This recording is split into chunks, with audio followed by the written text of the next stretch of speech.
ಈಗ operation start ಆಗುತ್ತೆ. ಕೊಳವೆ ಬಾವಿಯಿಂದ ಮಗುವನ್ನ ಹೊರಗೆ ತೆಗೆಯಲಿಕ್ಕೆ ಕ್ಷಣಗಣನೆ ಆರಂಭವಾಗಿದೆ. ಮಗುವನ್ನ ಇಂಡಿ ತಾಲೂಕು ಆಸ್ಪತ್ರೆಗೆ ಕೊಂಡೊಯ್ಯಲು ಸಕಲ ರೀತಿಯ ವ್ಯವಸ್ಥೆಯನ್ನು ಮಾಡಿಕೊಳ್ಳಲಾಗಿದೆ. ಮಗು ಸಾತ್ವಿಕ್ ಹೊರತೆಗೆದ ಮೇಲೆ ಪರಿಸ್ಥಿತಿಯನ್ನು ಆಧರಿಸಿ ಚಿಕಿತ್ಸೆ. ಆಸ್ಪತ್ರೆಗೆ ಕೊಂಡೊಯ್ಯಲಿಕ್ಕೆ ಸ್ಥಳದಲ್ಲಿ 2 ಆಂಬ್ಯುಲೆನ್ಸ್ಗಳ ವ್ಯವಸ್ಥೆಯನ್ನು ಮಾಡಿಕೊಳ್ಳಲಾಗಿದೆ.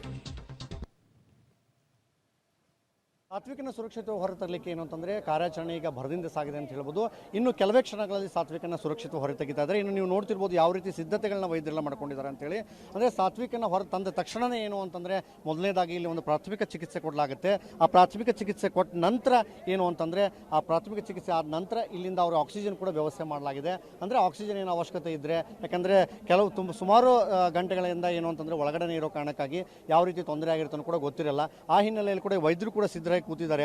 ಯಾಕಂತಂದರೆ ಮಗುನ ಹೊರತೆಗೆದ ತಕ್ಷಣ ಏನು ಅಂತಂದರೆ ಅದಕ್ಕೆ ಯಾವ ರೀತಿ ಚಿಕಿತ್ಸೆ ನೀಡಬೇಕು, ಆಮೇಲೆ ಯಾವ ರೀತಿ ಅದರ ಪರಿಸ್ಥಿತಿ ಇದೆ, ಇದನ್ನೆಲ್ಲವನ್ನೂ ಕೂಡ ಅಂಡರ್ಸ್ಟ್ಯಾಂಡ್ ಮಾಡಿಕೊಂಡು ಅವರಿಗೆ ಚಿಕಿತ್ಸೆ ಕೊಡಲಿಕ್ಕೆ ಈಗ ಸರ್ವ ಸಿದ್ಧತೆಗಳನ್ನ ಮಾಡ್ಕೊಂಡಿದ್ದಾರೆ. ಹಾಗೆ ವೈದ್ಯರು ಕೂಡ ಇದ್ದಾರೆ, ಯಾವ ರೀತಿ ಸಿದ್ಧತೆ ಮಾಡ್ಕೊಂಡಿದ್ದಾರೆ, ಏನೆಲ್ಲ ಮಾಡಿದ್ರು ಸರ್? ಮೊದಲನೇದಾಗಿ ಏನು ಚಿಕಿತ್ಸೆಗೆ ಕೊಡಲಿಕ್ಕೆ ಏನು ಸಿದ್ಧತೆ, ಯಾವ ರೀತಿ? ಮೊದಲನಾಗಿ ಬೇಬಿ ಬಂದ ಮೇಲೆ ನಾವು ಅದಕ್ಕೆ ಕ್ಲೀನ್ ಮಾಡಲು ಸ್ವ್ಯಾಬನ್ನು ಇಟ್ಟಿದ್ದೇವೆ. ಮೊದಲು ಮೂಗು, ಬಾಯಿ, ಗಂಟಲಲ್ಲಿ ಮಣ್ಣು ಗಿಣ್ಣು ಅಥವಾ ಹಳ್ಳು ಹೋಗಿರೋ ಚಾನ್ಸ್ ಇರುತ್ತೆ, ಅದರಿಂದ ಆ ಕಲರ್ ಇಟ್ಟಿದ್ದೇವೆ.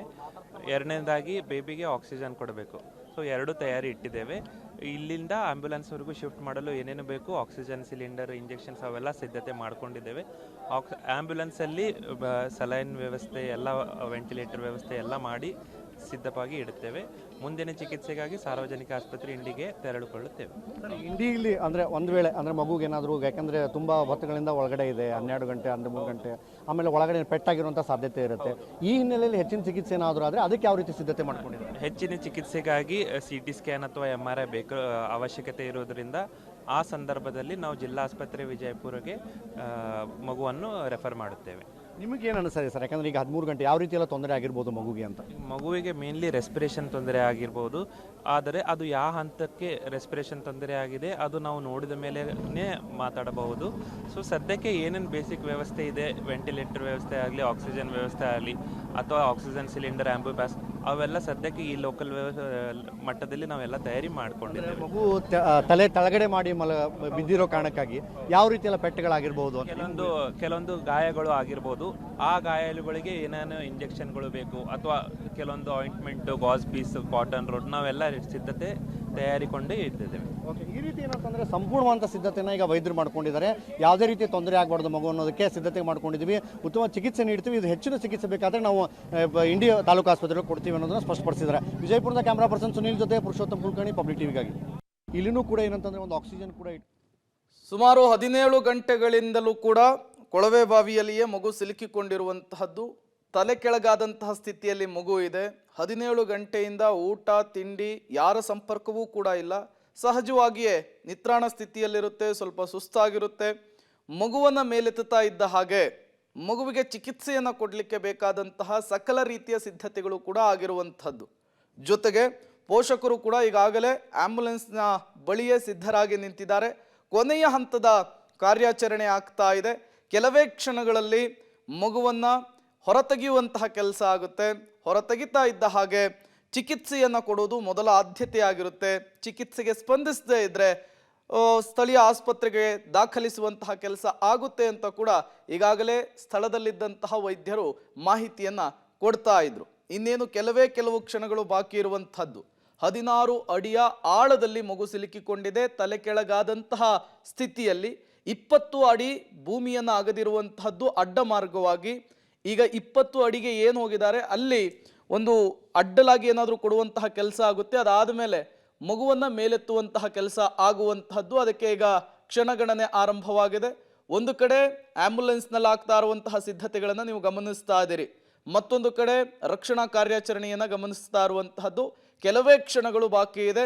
ಮಗುವನ್ನು ಹೊರತೆಗಿತಾ ಇದ್ದ ಹಾಗೆ ಆಂಬ್ಯುಲೆನ್ಸ್ಗೆ ಶಿಫ್ಟ್ ಮಾಡಲಿಕ್ಕೆ, ಚಿಕಿತ್ಸೆಯನ್ನು ಕೊಡಲಿಕ್ಕೆ ಬೇಕಾದಂತಹ ಸಕಲ ರೀತಿಯ ಸಿದ್ಧತೆಗಳನ್ನು ಕೂಡ ಈಗ ಮಾಡಿಕೊಳ್ಳಲಾಗಿದೆ.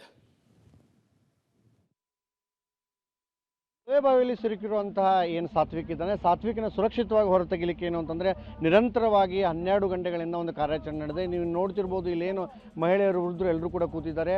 ನಿನ್ನೆ ಒಂದು ಏನೋ ತಡರಾತ್ರಿಯಿಂದ ಅಂದರೆ ಸಾಯಂಕಾಲ ಏನು ಘಟನೆ ನಡೀತು, ಸಾಯಂಕಾಲದಿಂದ ಈ ರೀತಿ ಬಂದು ಎಲ್ಲರೂ ಕೂಡ ಇಲ್ಲಿನೇ ಏನೋ ಒಂದು ಜಾಗ ಇದೆ, ಒಂದು ಕೊಳವೆ ಬಾವಿ ಇತ್ತು, ಆ ಕೊಳವೆ ಬಾವಿ ಜಾಗದಲ್ಲೇ ಕೂತಿದ್ದಾರೆ ಅಂತ ಹೇಳ್ಬೋದು.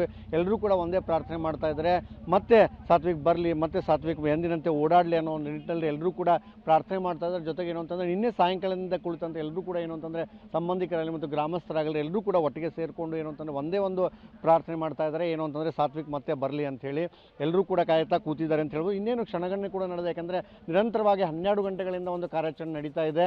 NDRF ಟೀಮ್ ಕೂಡ ಬಂದಿದೆ. ಇನ್ನೇನು ಅಂತಂದರೆ ಒಂದು ಅರ್ಧ ಗಂಟೆ ಅಷ್ಟೇ ಅಲ್ಲಿ ಏನು ಅಂತಂದರೆ ಒಂದು ಸಾತ್ವಿಕನನ್ನು ಹೊರಗಡೆ ತರುವಂಥ ಕಾರ್ಯ ಆಗಬಹುದು ಅನ್ನೋ ಸಾಧ್ಯತೆ ಕೂಡ ಇದೆ. ಈ ಹಿನ್ನೆಲೆಯಲ್ಲಿ ನೀವು ನೋಡ್ತಿರ್ಬೋದು ಯಾವ ರೀತಿ ಒಂದು ಕಾರ್ಯಾಚರಣೆ ಕೂಡ ನಡೀತಾ ಇತ್ತು ಅಂಥೇಳಿ. ಇನ್ನೇನು ಮಹಿಳೆಯರೆಲ್ಲರೂ ವೃದ್ಧರು ಎಲ್ಲರೂ ಗ್ರಾಮಸ್ಥರೆಲ್ಲರೂ ಕೂಡಿದ್ದಾರೆ. ಎಲ್ಲರೂ ಕೂಡ ಏನು ಅಂತಂದರೆ ಒಂದೇ ಒಂದು ಪ್ರಾರ್ಥನೆ ಇದೆ, ಅವರೆಲ್ಲರೂ ಏನಂತಂದರೆ ಎಲ್ಲರೂ ಕೂಡ ಏನು ಅಂತಂದರೆ ಸಾತ್ವಿಕನ ಮರಳಿ ಬರಲಿ, ಮತ್ತೆ ಅವನು ಓಡಾಟ ಅಂದರೆ ನೀವು ನೋಡ್ತಿರ್ಬೋದು ಇದೇ ಮನೆಯಲ್ಲಿ ಇದೇ ಒಂದು ಅಂಗಳದಲ್ಲಿ ಸಾತ್ವಿಕ ಓಡಾಡ್ತಾ ಇದ್ದ, ಆಟ ಆಡ್ತಿದ್ದ. ಈ ಹಿನ್ನೆಲೆಯಲ್ಲಿ ಏನು ಅಂತಂದರೆ ಅವ್ರ ತಾಯಿಯವರು ಕೂಡ ಏನು ಅಂತಂದರೆ ಸಂಜೆ ಕೂಡ ನಿನ್ನೆ ಸಂಜೆ ಏನೋ ಮನೇಲಿದ್ದ ಹೋಲ್ ಹೊಡೆದೇವ್ರಿ. ಒಂದು ಹೋಲ್ ಹೊಡೆದು ನೋಡಿದೆವು, ಆಗಲೇ ಬೋರ್ ಪಾಯಿಂಟ್ ಸಿಕ್ತು ರೀ. ಬೋರ್ ಪಾಯಿಂಟ್ ಸಿಕ್ತು, ಆ್ಯಂಡ್ ಕ್ಯಾಮ್ರಾ ಬಿಟ್ಟು ನೋಡಿದ್ರು ಅದು ಏನೂ ಕಂಡು ಬರಲಿಲ್ಲ. ಮತ್ತು ಅಳು ಸಪ್ಪಳು ಬರ್ತೈತೆ ರೀ ಹುಡುಗಂದು, ಅಳು ಸಪ್ಪಳು ಬರತೈತಿ. ಹುಡುಗರು ಇದು ಐತೆ ರೀ, ಇನ್ನೊಂದು ತಾಸು ಮಾಡಿದೆ ಅಂದ್ರೆ ಕೆಲಸದನ್ನು ಹೊರಗೆ ಬಂದುಬಿಡ್ತಾರೆ ಹುಡುಗರು. ಎಷ್ಟು ಅವರ್ ಆಗ್ತದೆ? ಇನ್ನೂ ಏನು ಹೇಳಕ್ಕೆ ಬರೋದಿಲ್ಲ ರೀ. ಒಂದು ಅರ್ಧ ಗಂಟೆ ಹೋಗ್ಬೋದು, 1 ಗಂಟೆ ಹೋಗ್ಬೋದು. ಹಾಂ, ಅಂದ್ರೆ ಈಗ ಏನು ಮಾಡ್ಕೊಂಡ್ರಿ? ಈಗ ಕೊಳವೆ ಬಾವಿಯಿಂದ ನಿಮ್ಗೆ ಸಿಕ್ತು ಅದು?